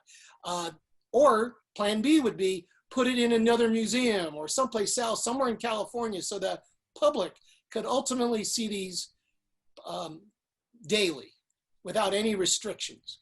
See, these are the kind of things that they, in fact, the MOU on Tuesday that's up for discussion is based on pressure by the public, the San Francisco Board of Supervisors and the San Francisco Historic and Preservation Commission, where they all symbolically have voted unanimously to keep these as a landmark status mural. The Bernard Zakheim murals, the Toland Hall environment, and all the others. Because you might have $2 to $4 billion to build a new building, but you can't have $4 billion to replace priceless art. I mean, it doesn't work that way. They should have done that first, because you can't replace these things. And the whole idea that they just discovered about Biddie Mason, it's even worse, to tell you the truth, that they've never done their advocacy for being a great steward of art, like they did, let's say, when they built Mission Bay and had an agenda on how to. This is the University of California. This is the premier educational institution in California. And I think they have an agenda which is not for the protection of art. And my own view is that they should be fired. These executives should be fired. And one thing people can do is contact the regents. The UC regents, the president, Gavin Newsom is a member of the Board of Regents, as well as the lieutenant governor. The next time there's a regents meeting, flood the meeting with letters and statements at the regents. Let them know that's a concrete thing that people can do. The University of California agenda is more, I think, property development, making money. And this Richard Blum incident is another example of the nepotism, the corruption going on at the University of California. So it's no accident, in my view, that they wanted to destroy these murals, and that was the plan until it was exposed by the family of Bernard Zakheim and others, including many medical doctors who say this is the history of medicine in California. So we have another question. Linda Chapman. Linda, you're on. Well, I said, I guess the last time they had a program like this that I was aware of, that when I went to George Washington, your camera should be a little bit lower so people can see you when you're speaking. Oh, well, I don't know. That's important. Okay, there you go. That's better. That's much better. That when I went to George Washington up to 1960, the principal was a coach. And the very idea of there being any racialization or any racial animosity or anything like this was unbelievable, because, you know, we were propagandized that we were all one, we were the greatest and we were perfect, and we were, you know, and all of the various racial groups that went there, you know, were together and everything, including, you know, who was going to be student body officers, you know, who was our entertainers and, you know, our athletic stars and everything else. So it is appalling to me that in that school that something like this could be happening. And it really troubles me that the Alumni Association would foment it by proposing to have a ballot measure, when in fact you could not lose in court, I'm sure. You know, you have all of the kinds of backing that you need to convince a judge. But on the other hand, if you have a ballot initiative, well then, even before the current events in the country, it was obvious that it would just promote, you know, more racial animosity and so on. And the idea that you have, you know, a lot of outside experts is not going to convince voters. You know, who is it that's going to go out and pass out all the campaign literature? Would be all of these youths and the teachers and so on, who would be revved up to believe that they were doing the right thing. So, you know, I am pleading with you not to go down that path. I guess I'm just going to mention too, you know, already people have referred to the destruction of Christian art and so forth, Catholic art by the Protestants. And, you know, imagine all of the art that was destroyed recently by by zealots calling themselves, saying that they represented Islam, was protected by the Roman Empire, the Arab Empire, the Persian Empire, the Ottoman Empire, you know, and the Christians all of these centuries, and now we've lost it. Or in Florence, you know, in that brief reign of Savonarola, he managed to whip people into shape to come out and destroy their own artwork, you know, all of the artwork that we don't have. So we cannot afford to have, you know, more of this whipped up zealotry by having a ballot initiative, please. Okay, thank you. And our next commentator is Robert Cherny. You want to speak, Robert? Just a few observations about some of the discussion about history and the role of history today. I was reminded of something I always told my students in art classes, that people in the past did not think the way we think. The corollary to that is that the people in the future will not think the way we think. A second point, the American Historical Association, a couple of years ago, when the Confederate monument issues were first coming up, passed a resolution in which they said, we understand that these Confederate monuments were designed to justify segregation, to justify disfranchisement, and they should be removed from public view and put into some kind of a museum where they could be properly understood as representative of a political perspective, but not in a place where people will see them as celebrating that perspective. The resolution also said, we, the American Historical Association, would be glad to provide historians to give you the context for this. So a week or two ago, I contacted the executive director of the AHA and said, well, it's been 3-4 years since this resolution was passed. How many times have any political jurisdiction contacted the AHA and asked for some historians to give them context? The answer was 0. A final comment. People, well, the point being, they don't want to hear from historians. The politicians don't want to have a historical perspective. Final comment. A week or two ago, I was talking to a woman whose daughter is getting ready to apply to high schools in San Francisco. And she had been looking at the curriculum of the various schools and discovered that in many places, they don't really teach history anymore. They teach interdisciplinary humanities, which might have some historical context, but it's also about literature and philosophy and so forth, all of which are important. However, my reaction was, these people are not going to be admitted to the UC system or the CSU system because of the UC admission requirements are for 2 years of history. And the answer that was given by these high schools is, well, UC has approved all of this. So history is disappearing from our schools. It's not just the representation of history on the walls, it's the teaching of history that seems to be going away. I find it all very, very troubling.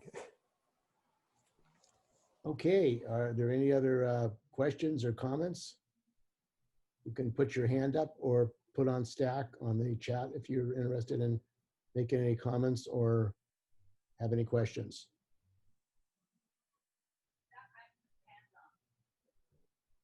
What? Oh, Nathan, did you want to speak? Just yeah. Ultra micro briefly. I want to acknowledge Lope because he always has the Golden Gate Bridge behind him.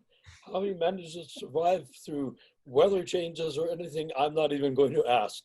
But I will say that it's inspired my vision for the Zakheim frescoes, in that the frescoes are so key and integral to the history, the digging and the exploration that my mother did. She's had a master's degree from UC Berkeley, in that digging produced the history that produced those murals, that I would like to say and formally state that UCSF without the Zakheim murals would be identical to San Francisco without the Golden Gate Bridge.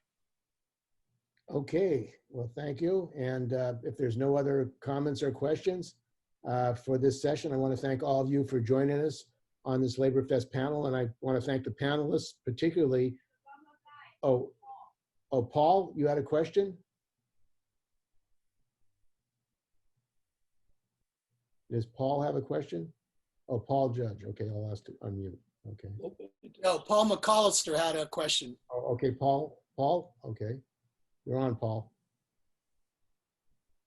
He mentions a next stage of litigation in related to the Arnautoff mural in, I believe, October or November.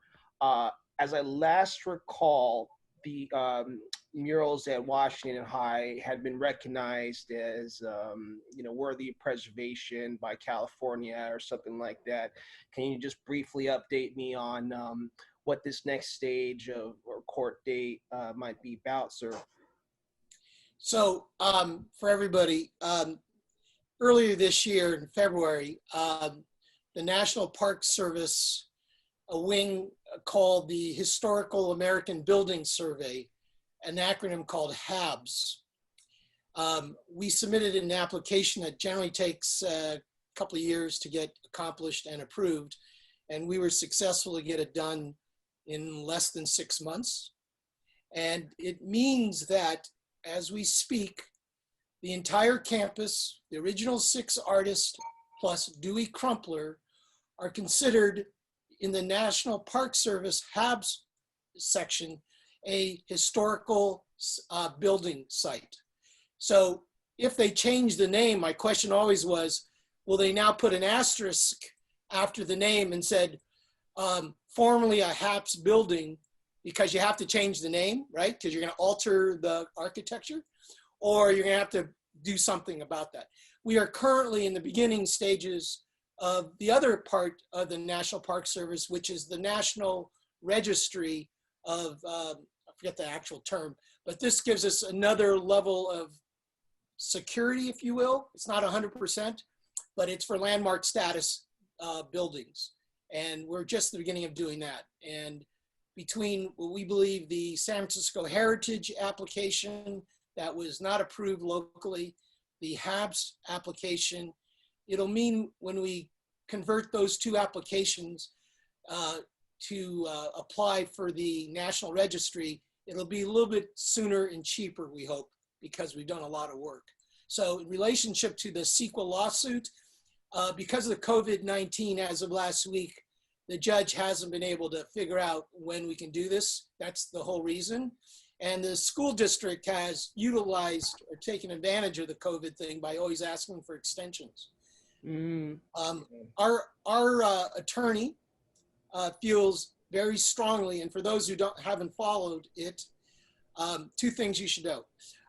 In February, the judge said in a preliminary ruling that after reading things that were submitted, when we meet in March, she would like the school district to tell her new information why she shouldn't rule in favor of the Alumni Association.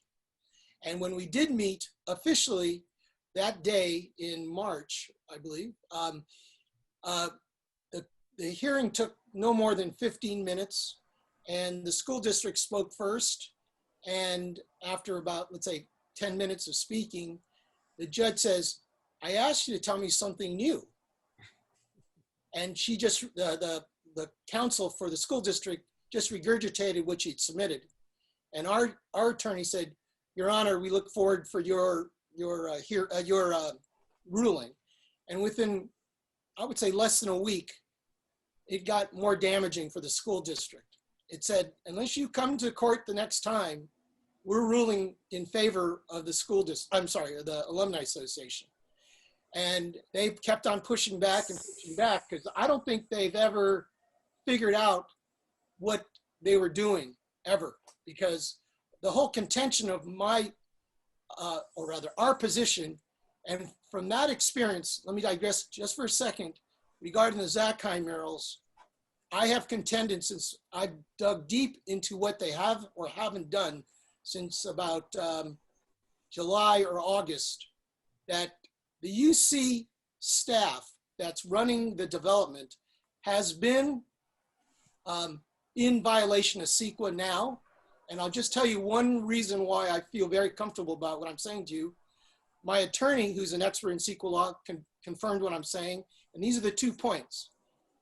This is one of the largest state agencies in California, the UC system. And one of the 2 things they didn't do is they never followed the CEQA process. That's a violation. And the other most egregious thing, in my mind, as a leading state agency, they never contacted the state SHPO officer. The state SHPO officer deals with state historical preservation issues.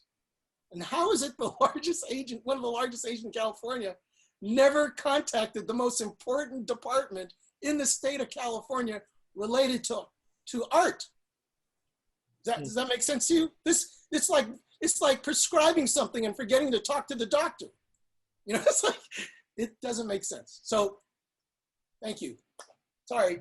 I think UC executives think that they're above the law. And another important point about UC is the failure to allow Black Native Americans to participate in the university. The level of Black students has been dropping precipitously.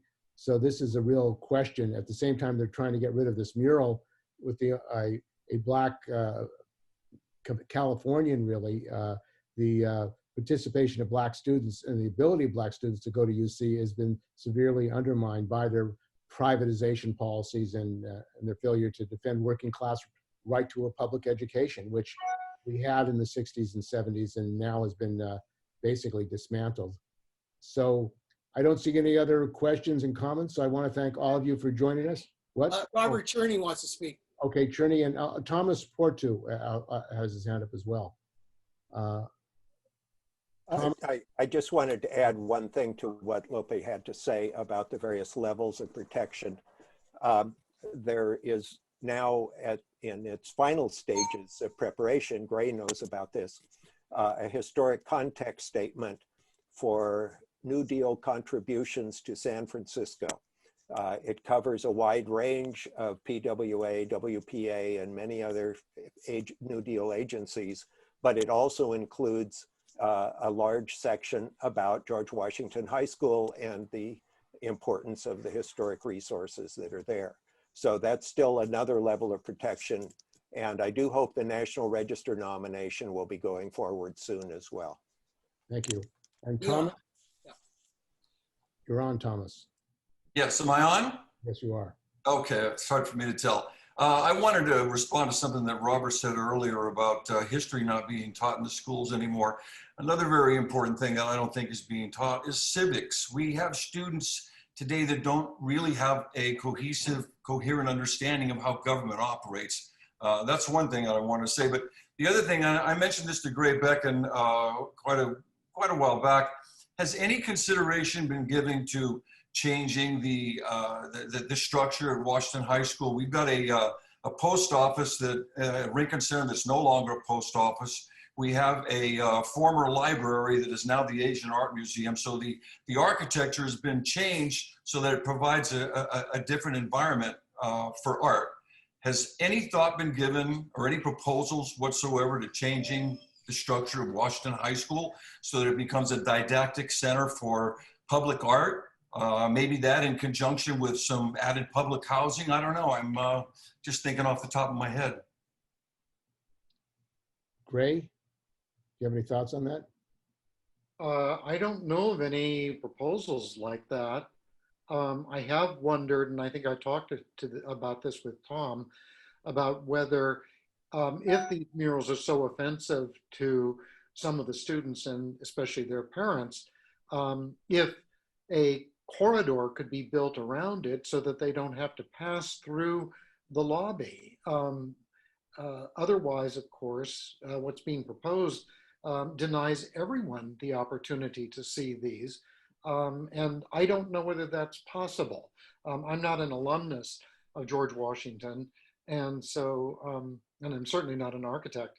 So I don't know whether that would be possible to do that. But I like Tom's idea a lot. I mean, we've been hoping to create a New Deal museum in San Francisco for a long time. And it seems to me that this would be a wonderful opportunity to do that, because the building is, with the art, is really kind of a cohesive masterpiece of the art and architecture of that period. Okay, Victoria Wake? I'm wondering if anyone has actually written up the context statements that would be so valuable at the Washington High School. Like actually write it up in a draft form, imagery, whatever, and have that as part of the argument. And, you know, just show what it would be. And then have the opponent say, do you really have a problem with this? Don't you think this interpretive effort, the context, works? Don't you think this is educational and valuable? This is what we have in mind. Rather than just talking about it, you know, I don't know, maybe somebody has, but it seems like with it in front of you, you know, something very reasonable and you know, illuminating, that I think done well, so many people wouldn't have an argument with it.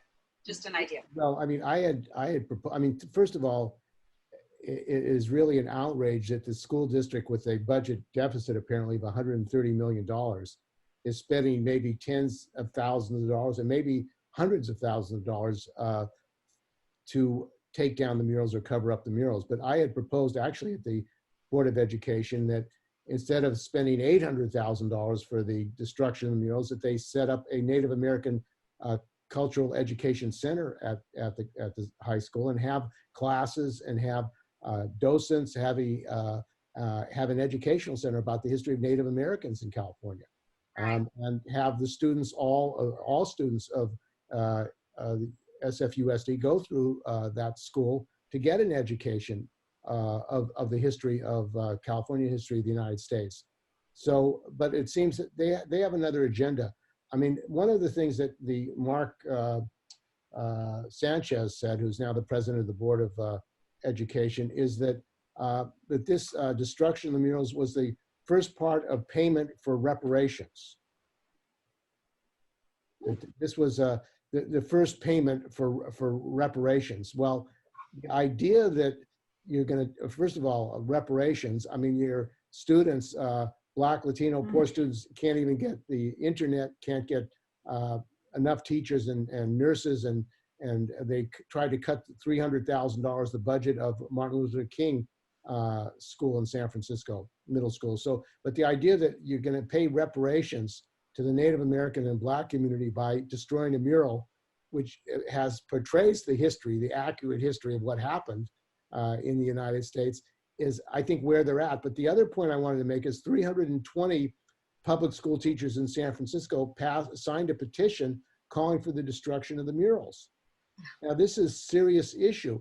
When 320 public school teachers say they're in favor of destroying murals in San Francisco, art treasures and part of the art of the history of San Francisco, you have a serious problem of education, not just of the students, but the teachers of San Francisco, the public school teachers, that they would think that they're advancing education process, they're advancing protecting our history and education about the real history by destroying murals. What does that say about public education at this point in San Francisco and in this country? That's a real question. Steve? Yes. Lope here. Victoria, I wanted to give you a little context of what you just said.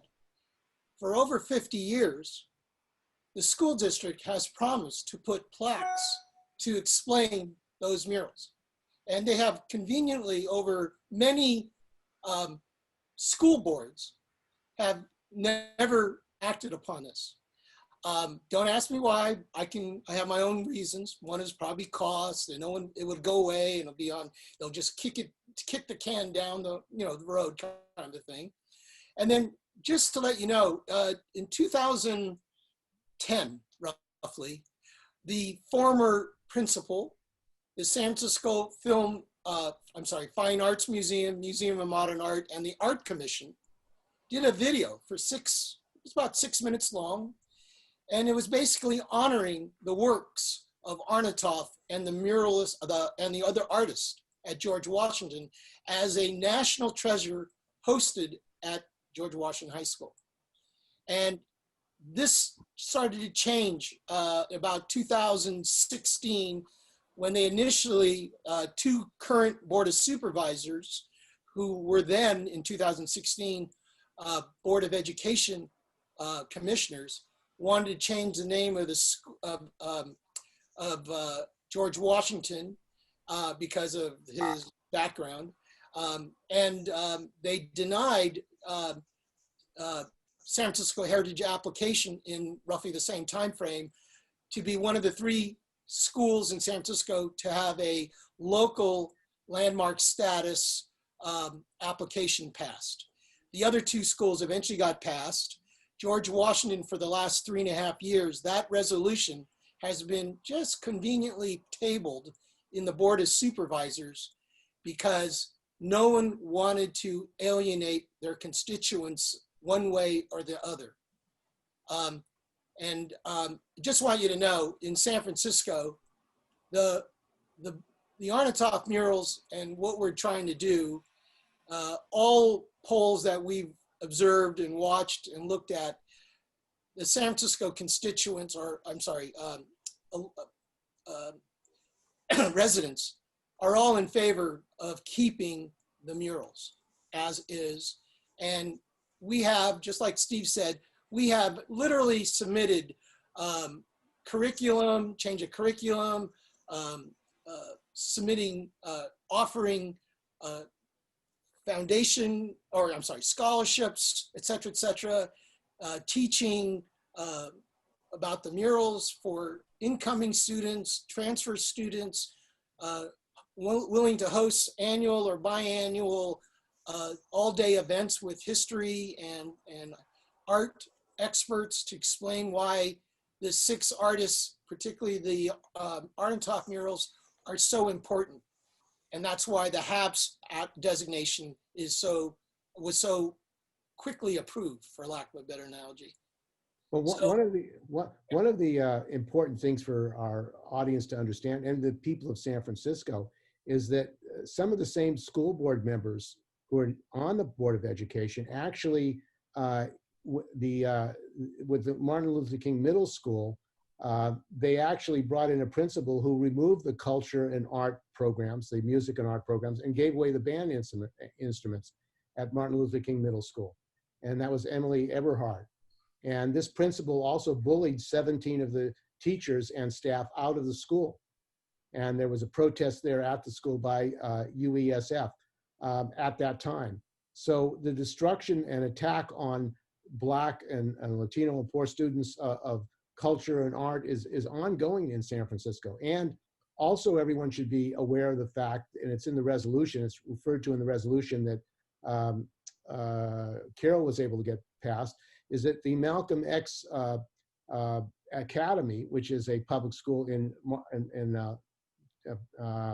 Bayview Hunters Point, is under attack, and they have a co-location there by the KIPP school chain, and they're trying to they're presently suing the school district because they're trying to take rooms out of the Malcolm X Academy school, and which basically would break up this public school and turn it over to a charter school run by Doris Fisher and John Fisher, the owner of the A's wife, are on the board of directors of the KIPP school in San Francisco. So they're basically privatizing and destroying the Malcolm X Academy in Hunters Point Bayview by billionaires in San Francisco who run San Francisco. And they're suing the school district. Presently, there's a suit against the school district to turn over more rooms from the Malcolm X Academy to the KIPP school. So we're talking about an attack, privatization, a racist attack on a Black school in San Francisco right now that's being attacked by the Fisher family and the KIPP Foundation. This is part and parcel of the process of destruction of public education and an attack on the Black community with the Malcolm X Academy. And, you know, interestingly enough, there's never been an article by the Chronicle on how it could be that the Malcolm X Academy is being attacked by one of the wealthiest families in San Francisco, the Fisher family, which owns the Gap. That connection has never been made. And I think it raised the question about the Democrats who are supporting privatization through charters of public education, not only in San Francisco, but nationally. The Democrats have been pushing privatization in charter schools as a solution to the education crisis in the wealthiest state in the United States that is 46th in funding of public education. So I think that gives you some of the class issues that we're involved in this struggle to protect public education and protect the murals now. So if there's no other comments and questions, we've had, I think, a rich discussion. And I want to thank you all for joining us. And you can find out more information going to LaborFest. And this video will also be put up on the internet so people can get the information. I want to thank the San Francisco History Days for allowing us to have this panel as part of San Francisco History Days. So thank you all for joining us on this panel on the murals, the connection between the Zakheim mural and the Arnautoff murals. Thank you all.